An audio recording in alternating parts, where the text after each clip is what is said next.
It's time to dad. Hey guys, welcome back to another episode of Time to Dad. I'm here with Will and JT. You guys are getting to know a lot of us. I feel like we're the same three on the one of the two episodes we record every other week. Anyway, thanks for hanging out with us. Thanks for joining us. Stick around after this episode.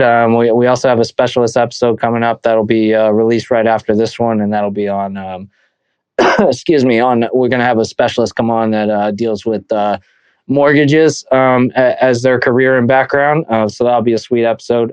Make sure to check that out when it drops. Anyway, it's springtime. T-Ball's been giving me a fucking headache. Herding cats.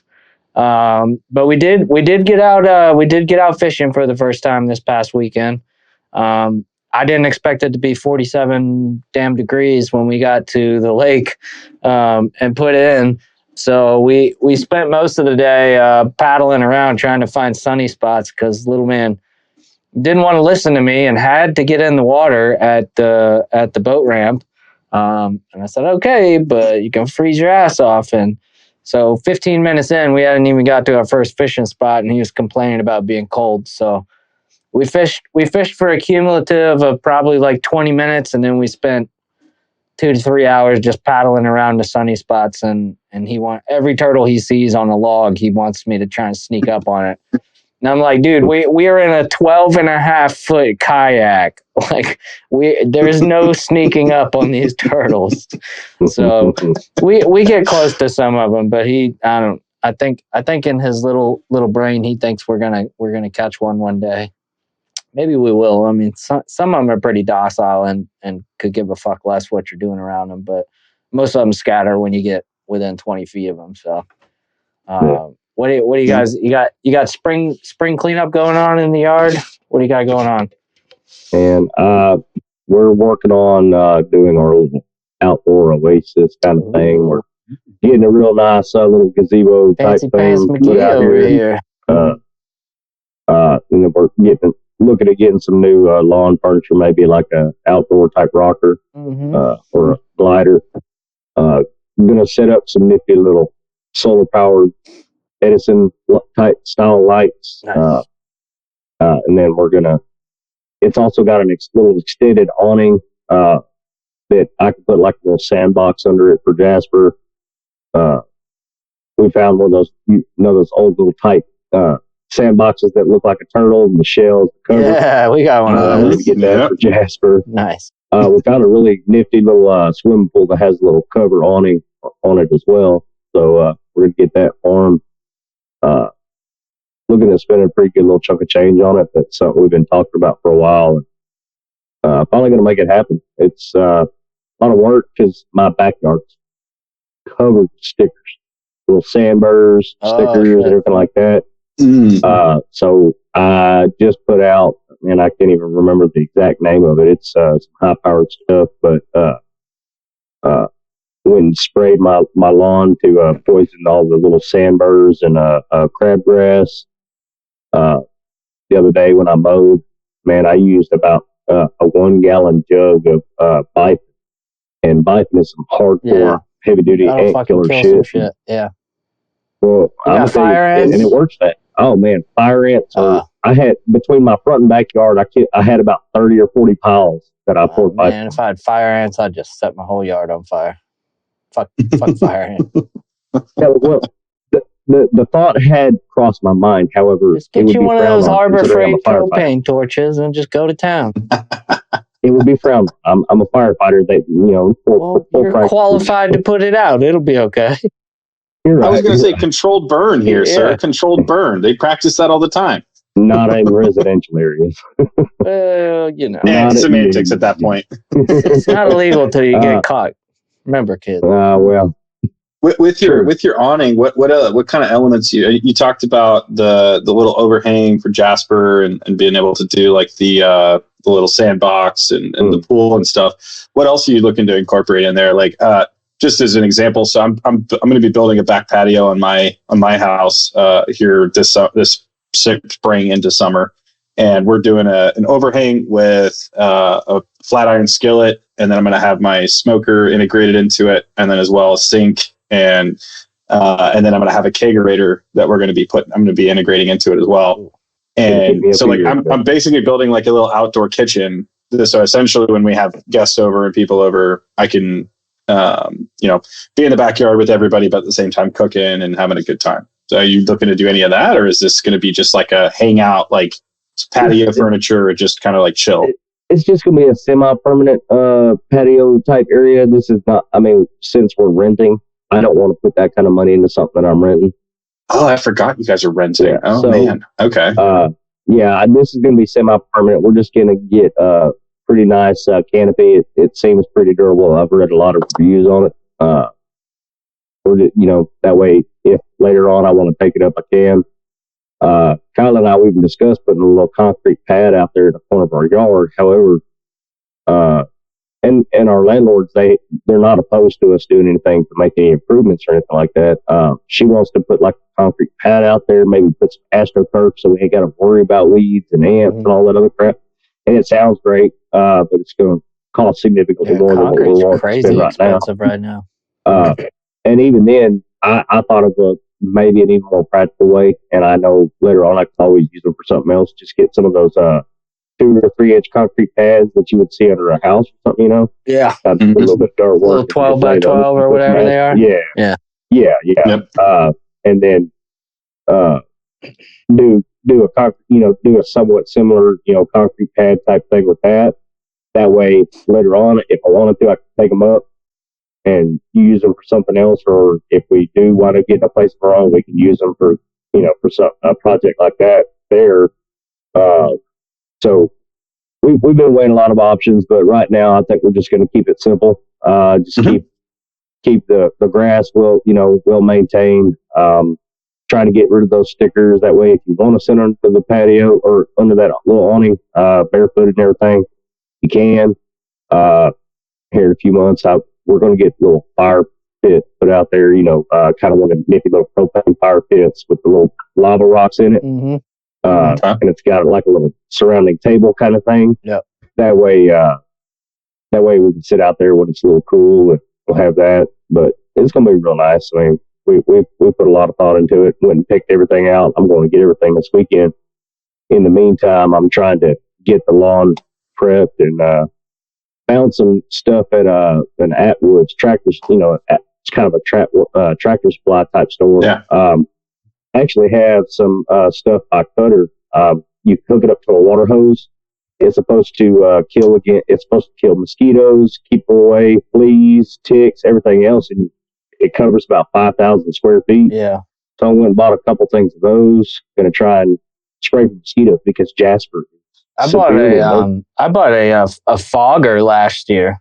Home Depot and Lowe's sell them, but it runs off propane, and then it's got this chemical that basically fucks up the mosquito's nervous system to the point of where they can't do shit except die. But I bought that last year because we have the people before us were like all about plants and shit, and we ripped out a lot of that stuff, but there's still a lot of shady areas. So when we get rain, it still hugs up under all those bushes, and we get them bad.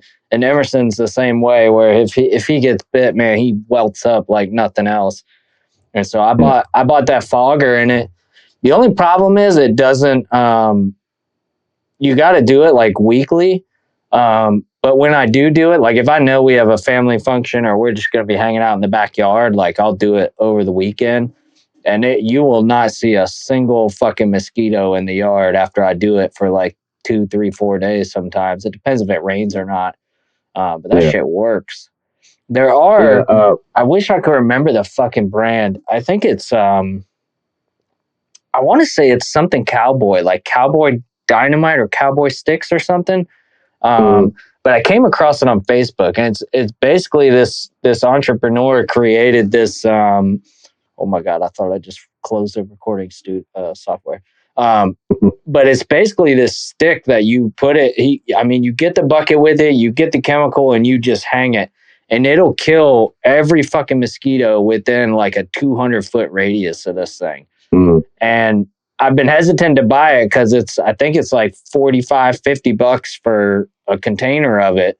But I've been watching a lot of reviews and I saw it on Facebook. So I was like, all right, this sounds scammy as fuck. Cause everybody was like, yeah, I have this and I love it. But I actually went and like found some reviews on YouTube and I might try one out cause it sounds fucking amazing. And that thing lasts for, I think like 30 days at least. Mhm. So I might try that. So I can have my landlord pay to have an exterminator come out and spray and fog and everything like that. And Mosquito typically it does squad or whatever. yeah, it does pretty good for the season. However, this stuff right here, it's like $8 for a bottle Yeah. about this big. Mhm. It's hooked onto a water hose. Yeah. And it says that it lasts up to 12 weeks. It So, will. I It figure will if unless you get like a heavy ass rain. Because my mom uses that stuff. Because when her dad like leveled the yard when they bought the house, he sloped it with a big drainage ditch, and the reason he did that was to run all that runoff down to his garden. But over the years, that slope hasn't been maintained, so now part of her yard becomes like this fucking marshland. So it's mosquito central. Mm. And she uses that cutter stuff and it works, but as soon as you get like a big heavy rain, you'll notice it becomes not as effective. Oh man, if we get a big turd floater here, you may as well. The only thing we're missing is a couple gators, and then we'll have a moat in our backyard. We have poor drainage issues in our backyard. Yeah. However, Texas, come summertime, rain is not really. Yeah, I was gonna say it's not a plentiful there. Yeah. We tend to get less and less of it the further on into the year it gets. But yeah, so the way I look at it is, if it works and, say a big gully washer does come through, then yeah, you're out. It's only $8. I can go get some more. If it doesn't work, I pay $8 for it. So, that's that stuff definitely works. My mom uses that because she's got like a acre and a half, acre and a quarter. She'll spray that shit and they're gone. Yeah, I've got a huge front and backyard. Backyard's fenced in. It's ideal for Jasper. And he loves to play outside. Man, I've always told myself, and I feel like we've been doing good, I would rather fight my son to get him in the house than get him to go outside. Man, it needs to be like the good old days, dude, where you wake up on a Saturday and your ass doesn't come back home till your mom's screaming from the front porch at you to get your ass inside, man. I miss those days. Yeah. I'm sad these kids don't Street lights turn on, you're heading home. Yeah. Mm-hmm. If you weren't home by the time the street lights came on, you were late. Yeah. Exactly. It's plan to stay the night at a friend's house because you don't want to go home that night. Dude, it's Now, wild, why is man. it that every parent knows how to whistle, and that whistle is that key indicator cannot that you know do you've done that. That whistle. What? Yeah. I can't do that. But for some reason, I have memories of both my neighbor, my mom, my other neighbor, the other parent down the street. All of them could do it, and like as soon as you heard the whistle, you knew know you what were in it trouble. is. It's You knew you were in cell phones, man. You like had to be able to do it back in the day if you wanted to get your kids home. True. Well, and I'll go one step further. You could tell whose whistle it was. Yeah. Much like here in Texas, like we know who's coming down the road just by the sound of their truck. It's the same with the whistle. You know whose whistle it was. You're like, oh shit. Yeah, your mom's pissed, dude. Mm-hmm. That's fine. But yeah, it was very similar to that, man. No, we've been the biggest.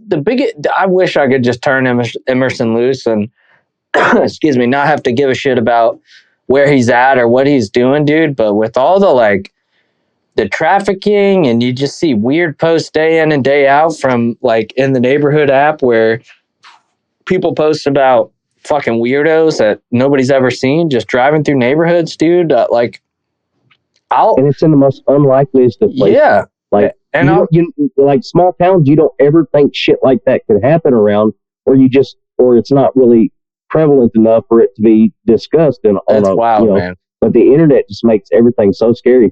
Dude, Lufkin PD went and arrested a dude for going and planting Easter eggs full of weed at public parks where people were hosting their Easter egg hunt.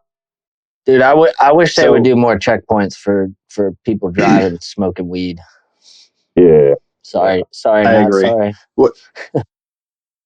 No, not sorry. Not even a little bit. No, so like you talked about the internet being scary. So in my neighborhood and in the area that I live in, it was rated one of the top safest areas in Georgia. Mhm. And I was like, oh man, this is awesome. I could let my kids be outside. They could do their thing, have fun. I don't have to be out there. I can be working on the projects or doing something else. And it was going to be great. Well, we're sitting down eating dinner and I can see from my dining room out into my little cul-de-sac area that I'm in. And I see this SUV driving by. You know what it says on the back of the car? Free candy. Ugh. And we have blacked out windows and it's all beat up. It's got rust all over it. It looks janky and it looks sketchy. And I'm like, my daughter, she would 100% go run at that truck and be like, you got free candy? Yeah. I want it. I need it. And she just learned how to read. So now she knows free candy. Yeah. And I'm like, oh my goodness, this is supposed to be the safest neighborhood in Georgia. And I'm getting this. And then shortly after that, we had a jailbreak in Georgia. And there was a guy who was running from the cops.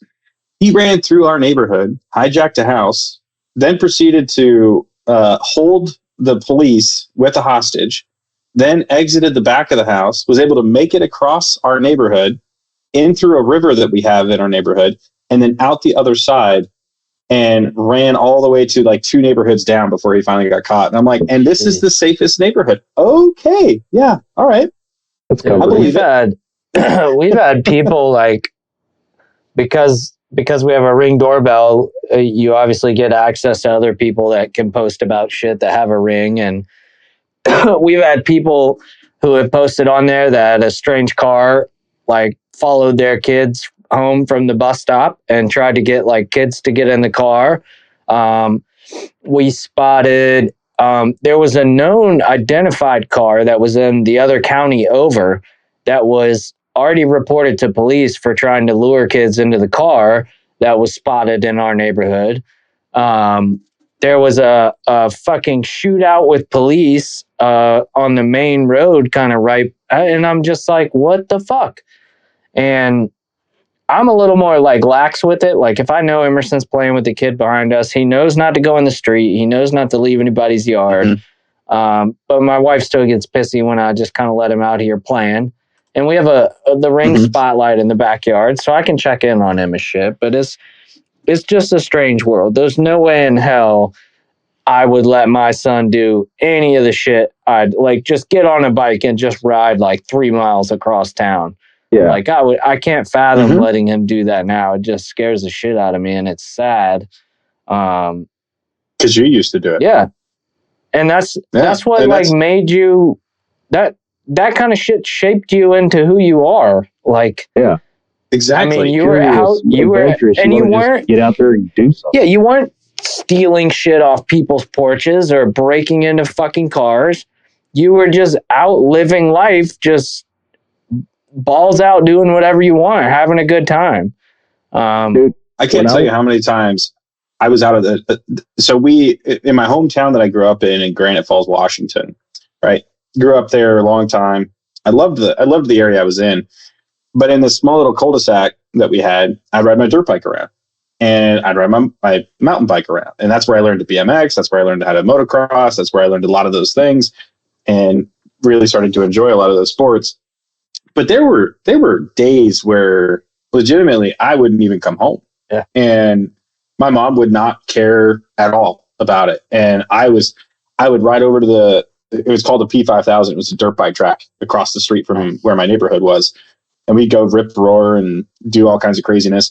And then I'd come back, but instead of going to my house, I'd go to my buddy's house. Yep. And I'd go stay the night at his place. Mm-hmm. Didn't tell my mom, didn't say anything. And then the next morning I'd go stop by my house real quick, let my mom know, like, hey, just letting you know, I was over at this person's house and I'll be back later. Yeah. And I was gone again for another. Yeah. You check in when you need something essential, like some water or some food or something. And then you're fucking gone, man. Yeah. Go to refuel. Yeah. But that's just not the case anymore. When I was a kid, I was one of 2 white families in the ghetto. in my hometown where I live. Most people would go to this type of neighborhood and they would be like, yeah, I don't feel safe here after 5. But we were one of 2 white families that lived there. Man, even the ghetto was still somewhat safe enough for me and my buddies. We would go off into the neighboring woods and everything like that. We'd go out there and build forts. We wouldn't that's come all home we did the whole day. Yeah. And we could ride our bikes. I could even walk to school, which was about a half mile from the house. I would walk to school in the ghetto. But and let me tell you, the little area of town that I live in, it doesn't seem like there's a whole lot going on. And the police department here is so small. There's like 4 officers. Yeah. But one of the officers is also the lieutenant at my fire department. So I went and did a ride along with him on Friday. And for this little part of town, there's a whole lot more going on than people even know. And I was like, holy shit, I did not think this little town was popping like this, man. But yeah, there's no way in hell I could fathom letting my kid do what I did when I was a kid. Dude, I was and see, this is go ahead. I was just gonna say, like, and that's the biggest problem is, like, we sit there and we fathom, like, there's no way I could let them do what I did. But like Nick said, like, it's one of those things that, how else are they going to learn? How else are they going to become independent? How else are they going to grow and mature on their own and learn that self-independence? Yeah. And I mean, kids that are outside are just glued to their phones still. So there's no street smarts anymore. Like, kiss that goodbye. Nope. Kids just have no clue about the environment they're in and what's around them. But I was going to say, I think another thing is, I mean, I think everyone in my neighborhood does a pretty decent job of just, a lot of people have kids or older people that know the kids and keep an eye out. But I feel like you remember, like, I don't know, 10 or so years ago, like, the big thing was, like, if you see something, say something. I mean, I kind of live by that. If I see something fucking weird, like, even at the expense of being called like a Ken and just causing a fuss for no fucking reason, like, I'll fucking say something. And so I'll do the same. Yeah, one night I was out here. I don't know. Most people just want to take their phones out and record and don't say shit. Well, no, I mean, they don't call the police. They just record. Yeah, I mean, I'm a night owl. I don't remember. I think it was like 11:30, 12 o'clock. It was on a weekend, and I walked outside and was having a cigarette, and I saw a car light on at the end of the street, and I was like, well, that's fucking weird. Like, I don't know anybody that's ever been out that late down at that house. And so I kind of just stood there kind of in the shadow of the side of my house, just watching, and I can I can see the person all fumbling through the fucking car, looking for whatever. And they got out of the car. They walked all the way down to the end of my street and walked back. And when the person came back, I stopped them and I said, hey, like, do you fucking live in our neighborhood? And it was a little black kid. And I mean, I would have done the same thing if it had been a fucking white person in that car. But it just so happened that it happened to be a black kid. I think he was an older teenager. And immediately, he started just kind of, I don't need to tell you where the fuck I live and all that kind of shit. And if the kid had said, yes, I live right there, like, I would have just left it at that. But he kept pushing it and he was like, I don't have to tell you where I fucking live. And he was being awkward, and I questioned him about, it looked like he was going through the car and he was just being super awkward. So I was like, all right, dude, I'm going to call the fucking cops. So I called the cops, and like 4 cop cars showed up and like lit up the whole fucking neighborhood. And like, I posted in the neighborhood Facebook, like, sorry about the cop lights, but I was like, I don't feel bad. Like, that was really fucking weird for somebody to look like rummaging through a car, walk all the way down to the end of our street and back. Never seen the guy before. It turned out he was like visiting somebody at that house at the end of the street. But it was just really fucking weird. And I don't care. Why do you feel like why do you feel like you have to defend yourself when all you have to say is some simple answer? Like, hey, I'm in this house. Yeah. Like, I'm that's visiting the problem. This person. Like, everybody wants to be all about, I don't need to tell you shit, or who's this Yeah, white guy questioning They me? want to instantly be confrontation. Yeah, like Well, I've and I never think that seen it's you in also our that, like, neighborhood everybody's just before. like, it's my personal space. Yeah. But I mean, I don't man. care. I'd I see do all the kinds of same weird thing. shit. I And don't give a damn what shade your skin is. yeah, no, I'll say something every time when I see something fucking weird. I forget what episode we were talking about, but where we were at the parade, and this grown ass woman told the two Hispanic kids beside me that they needed to move out of the way and go back behind her, because I'm like, bitch, you're a grown ass adult and you're telling two fucking kids to move out of the way because you're too lazy to stand up on a public sidewalk. Like, get the fuck out of here. I don't mind ruffling feathers yeah, go ahead. I'll open my mouth too, man. My biggest gripe is, people will now watch an assault happen. Mm-hmm. They'll watch an assault happen and just post it on Facebook. They won't try and get involved. No. They'll just post it on social media. They don't even give a shit about trying to call the police or anything like that. They'll just fucking record it. I just watched on my feed, there was a teacher. Where the hell was he? It was southeast somewhere. It might have been Florida, but a bunch of kids were kicking a teacher's ass, and everybody's just sitting there with a fucking phone out, dude. And I'm like, what is wrong with people? Like, what? Hey, where are this kid's friends? Why are they not trying to stop him? Where the fuck are the other teachers at? And they're probably too scared of getting sued to get involved. And it blows my mind, man. Yeah, it's the morals that today's society is, and everybody wants to get those views, and they want the next viral video. So rather than help somebody or do something to better the situation, people just pull a phone out and make a mockery and a display of the whole fucking thing. Mm-hmm. Well, and I think it's fear. I think it's fear nowadays, that because, like, to your point, like the teachers and not wanting to get a lawsuit, other people, and using like the fear as a scapegoat too. Because, I mean, let's be real here. We've seen the people out there that can't fight, don't want to fight, don't want to say anything because they're scared of it. Yeah. And so they'll be like, oh, I'm being brave because I'm recording. I'm being brave because I'm going to post this. And in reality, you're not being brave. You're not doing anything other than being a bystander. The person still gets away with whatever. Help. Yeah.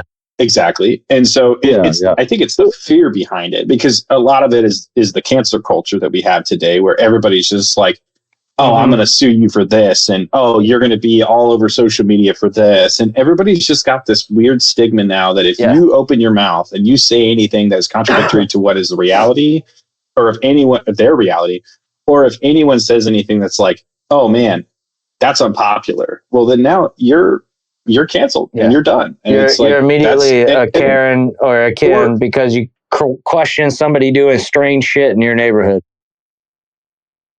Exactly. I'll go one step further. Assume you do help. Okay. Much like that fella, I think it was in New York, Daniel Penny, that he was a veteran who wound up crossing paths with a drug-addled homeless dude who happened to be black. This man was threatening to kill other subway passengers and everything else, and he was getting too crazy. Other people admitted that they were in fear for their lives. This guy wound up restraining him. Now, I'll say it might not have been the best to do an improper chokehold. Bro, somebody's threatening lives. I don't give a fuck how you choke them. The man died.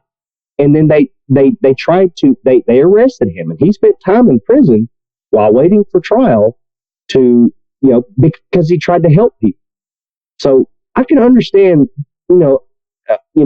even further than just being canceled or just being shunned by your own community, people are facing legal ramifications.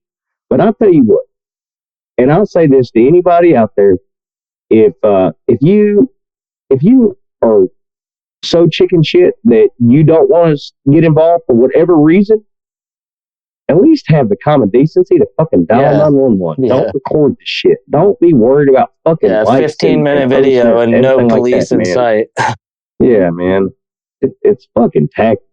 What? Like, I've seen videos of women being assaulted, and we're all the fucking dudes, you know. It's like, Or that shit wouldn't happen like or that. 10 more years ago. recently, I've seen a ton of dudes getting assaulted, and no one's saying anything. Oh yeah. That's been the recent trend that I've seen is guys getting beat by the girls, and no one's saying or doing anything about it, and they're just like, oh, this is just common. This is normal. Until that guy fights back, because there's no other option. Yes. Yes. And then they're like, how dare you? Dare you? Yeah. It's like, really? Okay. All right. Like that part drive a wall is the duality of the men versus women part, but that's another topic entirely. Yeah. But it's just one of those things that it's just like the fear of it all in guy, girl, racial, ethical or ethical or whatever it is. Like people have just so much fear in wanting to act on something that they just choose to be a bystander and choose to just record and be this keyboard warrior that everybody talks about and just be like, oh, well, I'm doing them a service by recording this. And it's like, no, you're really not, because his face is still getting beat in. I'm just saying, like right now, his nose is broken and his ribs are broken. Yeah. You didn't do much to stop that. Yeah. Yeah. And then they post it and they're like, this could happen to anyone. And I'm like, yeah, well, if it ever fucking does, I hope not everyone is just standing there fucking recording it. Mm-hmm. Man, I'll go one step further. What you were talking about, Will, is you're talking about a woman beating a dude's ass, everything like that. Yeah, I've seen that. But I saw the craziest fucking video today. All right, so apparently there was some lesbian chick that whatever, and her name was Norma. She posed as a man for like 18 months. Okay, and then she did, and she had some women convinced. She posed as a man, and she realized that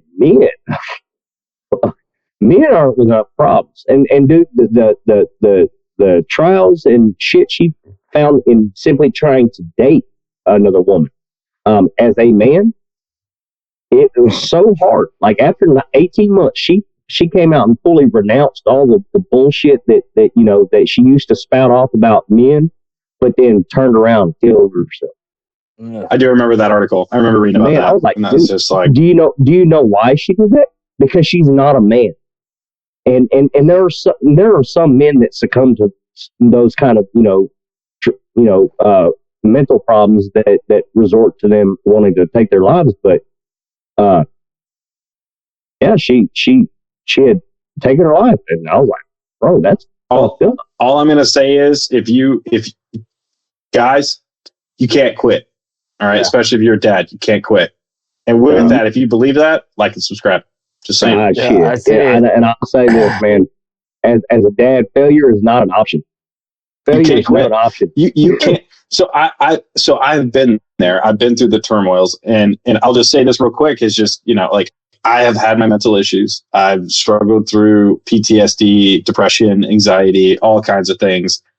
But at never at one moment was I ever like I have an out. I have the quit button that I could use. No, absolutely not. That is not something as an option. Do not ever think that you could take that option. You find a way. That's what you do. That's what guys do. That's what we do. And I know that it's tough. I get that. And I know that life can get really hard and you could get into your feelings pretty good. I understand that. I think a lot of people do. But the quit option doesn't exist. The I'm done with life option doesn't exist. You don't get to step. You don't get that option when you're a dad. Yeah. Especially because your kids are going to feel it afterward. There's, it was just the other day where, you see it all the time in that dude dad group. Somebody will post like very vague, and they'll be like, hey, like I'm fucking struggling. I need somebody to talk to. There'll be 9 million comments, and then sure enough, 2-3 days later, somebody will post a screenshot of it and be like, hey, like anybody heard from this guy? And it's refreshing when somebody posts and says, yeah, I reached out and I've been messaging them. But that's not always the case. And you just kind of sit there in this weird kind of awkward space, like thinking like, holy shit, like did this did this person get some help? You know, do they have some? And that's why I stress, dude, like you need that buddy where you can fucking go to them and tell them that they need to, you know, you got a body you got to bury and know they'll be there with you. Like you need at least one fucking buddy that you can tell the deepest, darkest shit that you're dealing with or are about to deal with. At a minimum, because I'm really good friends with two of my buddies that, you know, we go way back into like high school and college and stuff. And I still talk with them. I still check in with them. But I'm kind of a social hermit. I don't really like going out and meeting new people and making new friends. So those two guys are kind of my confidants. And I always tell people, like, you need at least one friend that, you know, on your darkest fucking day, you can call them. And if they don't pick up the fucking phone right away, you know, they're going to call you back, you know, 5-10 minutes, whenever they have a second, that they're not just going to, you know, blow you off and keep living life. And I think those posts are kind of part of it. And we always talk on this podcast about, we've talked a shit ton about mental health, and just talking about it. And who the fuck cares if somebody's going to tell you that you're less of a man because you're dealing with emotional baggage or you've got something mentally going on that you're struggling to deal with. Like, I really don't give a fuck. I'd rather you tell me and me figure out how to get you help or just have that conversation with you that, you know, gets you down off of that ledge. And I'm not going to fucking judge you as a person for telling me that information. And I think every guy needs to fucking be like that, because dad or not a dad, if you're a man, you know that walking in the shoes that we walk in is not fucking easy. There's a lot of things that, you know, history, culture, life, family values just teach you to bundle up, throw it on your back and, you know, keep marching along. And that's all fine and dandy. But, you know, if you do hit that breaking point, fucking reach out to somebody. You know, there's tons of fucking hotlines. Yep. And that's why I always stress, man, have that one buddy you can tell fucking anything and you know they're going to listen. They're not going to judge you. They're going to help you and they're going to look after you and help you get through shit like that, man, because I feel for those guys that reach out, and that's always in the back of my mind. Like, is there not one person that they could have reached out to? And maybe they thought they had that person and they don't. But we always talk about mental health, man. And I don't hate talking about it because I think it's good to talk about. I just hate talking about it because for a lot of men, it's not a positive outcome, right? We all have baggage. We all bottle shit up, and you know, I do think there's levels of things where it's just typical guy shit, dad shit, and you do just kind of, you got to sling it on your back. But when you know when it's getting to that tipping point into where it's starting to affect your marriage, or it's starting to affect how you interact with your kids or your job, or you're turning to alcohol or drugs. Like, right, we had that specialist episode of where she talked about people who are affected by those that are, have an addiction. And you just, reach out to those people, man, and encourage your buddies when you're talking with when you're having a drink, smoking a cigar, whatever you're doing, you're at a cookout, ask them the real questions, man. Like nobody fucking cares if you've been wrenching on some old car in your garage, man. Ask them the tough questions, dude. Like, how's life? And ask them, like, truly, man, like, what's going on? How you doing? How you been? I ask my friends that all the time. And every time when I'm like, hey, sorry, man, I haven't reached out in a while. Like, how's it been? And they'll give me some answer like, oh, it's, life. And I'm like, no, really, dude, like, how are you doing? Like, I want them to be honest with me if they have shit going on. And I hope, if I were honest with them, that's what they would expect out of me. It's just what it is. Sorry, that triggered me thinking about that post that came up. Yeah. Mm-hmm. Well, I myself struggle with it more than most people I know, because now, people me, I have a very traditional approach to dealing with emotional baggage. I tend to compartmentalize a lot. And I probably don't talk about my personal shit as much as I should. However, I will say this, guys, you've got other men in your life. You've got friends in your life. Friends are few and far between. I don't believe just because you know somebody's name, they're your friend, but everybody's got at least one.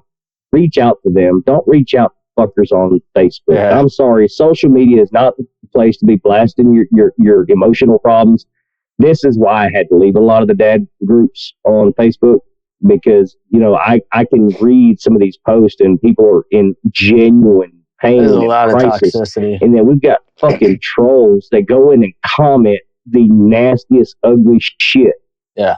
You know, talking about their ladies going and banging some other dude or something else. I'm like, man, this is fucked up. Yeah. You know, you've got somebody that at some point feels like he has no one else to turn to but thousands of random strangers on the fucking internet.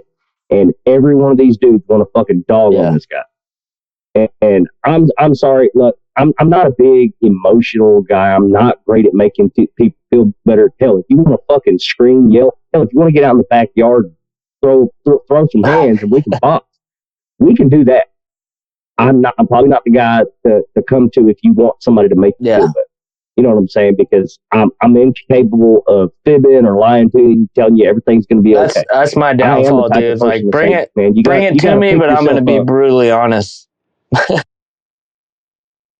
Yeah, and that's where I struggle. I can't sugarcoat things, so I don't think you need to, though, dude. People feel better, especially if they want to be just told whatever it is. So, but if you want to scream, I'm here. The only thing I'll say to that is, and I totally respect both of those views on the fact of like not being able to sugarcoat. I'm the same way. I also don't sugarcoat, but also don't forget to note your weakness and know where you could get stronger. So in this instance, for that, you know, there is a time for brutal honesty, and then there's a time for honesty with recourse, and then there's a time for honesty with redirect.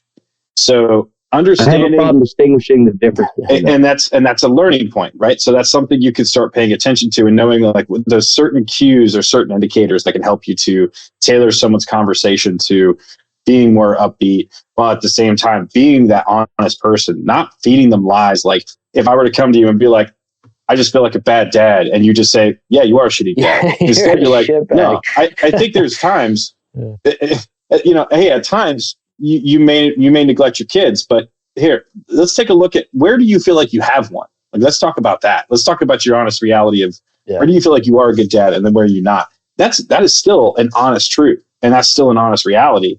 It's just not as brutal as it could be being taken otherwise. So that's just where I will say, like, us as guys and us as dads, be willing to be honest. Don't ever lie to somebody, because lying just doesn't help anybody. You never have to give an opinion on anything, man. I think just being that ear and genuinely like listening and whether you do or you don't, trying to understand where somebody's coming from. I think just being, and for the lack of a better description, kind of that shoulder to cry on. I think just being there and being that genuine person in somebody's life that they, you know, who the fuck cares? Like, they may know that JT is not going to give a fuck about what's going on, but they know JT is listening, and they know that, you know, JT is not just going to blow them off if they call him for something like that. And I think just listening is I think 75% of that battle. If somebody ever comes to you with that kind of situation, right, where they're just like, man, I can't get ahead. I'm fucking struggling. You know, I'm drinking a fifth or whatever a fucking day, whatever it may be. All you have to do in the moment is just listen. And then you can go back later and, you know, if you then need to confide in your wife and say, hey, you know, XYZ told me this. I'm not good at this. What should I do?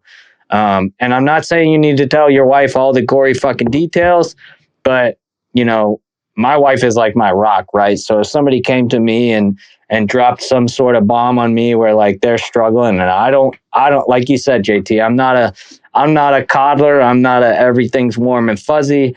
My wife fucking tells me all the time that I'm a straight shooter, and I don't bullshit when I'm talking about something. And so I may go to her and say, look, so and so just told me this. I honestly I want to help them, but I have no fucking clue how.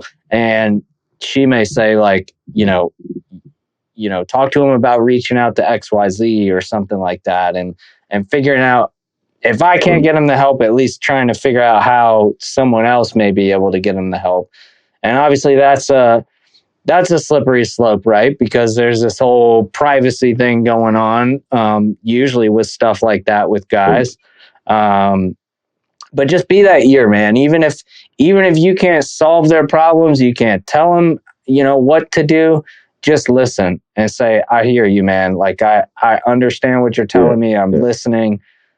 Keep talking to me, right? Because sometimes just getting that shit off of your chest is all you need. And I'll say this about the whole going to social media thing. I mean, if there's any of our viewers that are in these dad groups on Facebook, there are a lot of good, genuine, pieces of sage advice that I read in the comments. You just gotta have a thick skin and understand there's going to be dicks. Instead of just post.